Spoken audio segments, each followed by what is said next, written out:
One who is injured ought not to return injury, for on no account can it be right to do an injustice, and it is not right to return an injury, or to do evil to any man, however much we have suffered from him.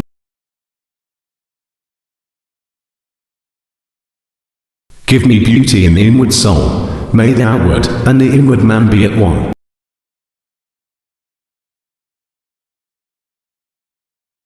My friend, care for your psyche, know thyself. For once we know ourselves, we may learn how to care for ourselves.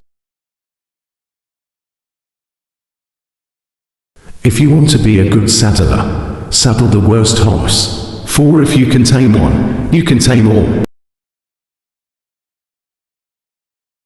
All men's souls are immortal, but the souls of the righteous are immortal and divine. It is better to change an opinion than to persist in a wrong one. There is no greater evil one can suffer than to hate reasonable discourse. Are you not ashamed of caring so much for the making of money and for fame and prestige, when you neither think nor care about wisdom and truth, and the improvement of your soul? To express oneself badly is not only faulty as far as the language goes, but does some harm to the soul.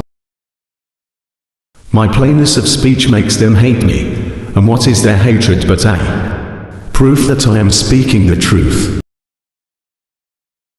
The ancient oracle said that I was the wisest of all the Greeks. It is because I alone, of all the Greeks, know that I know nothing. May the inward and outward man be as on.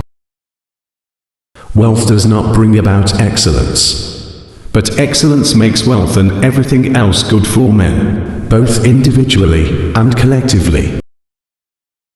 It is a disgrace to grow old through sheer carelessness, before seeing what manner of man you may become by developing your bodily strength and beauty to their highest limit.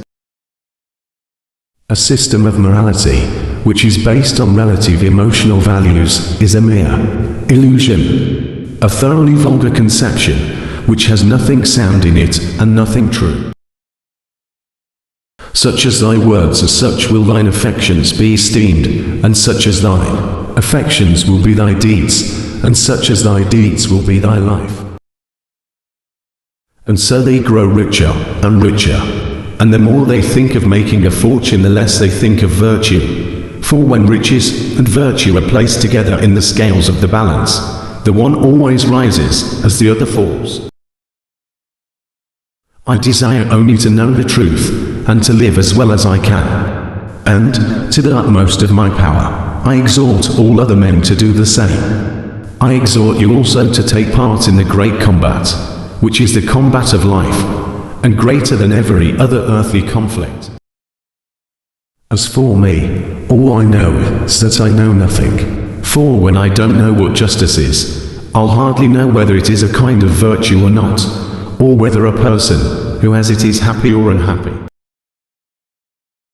I soon realized that poets do not compose their poems with knowledge, but by some inborn talent, and by inspiration, like seers and prophets, who also say many fine things without any understanding of what they say. Mankind is made of two kinds of people, wise people who know their faults, and fools who think they are wise. The true champion of justice, if he intends to survive even for a short time, must necessarily confine himself to private life, and leave politics alone.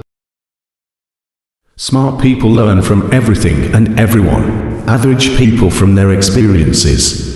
Stupid people already have all the answers. Remember, no human condition is ever permanent.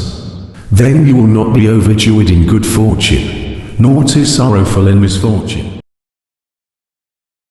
The secret of change is to focus all of your energy not on fighting the old, but on building the new.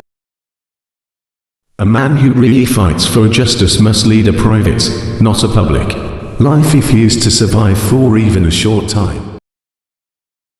Wealth does not bring goodness, but goodness brings wealth and every other blessing, both to the individual and to the state.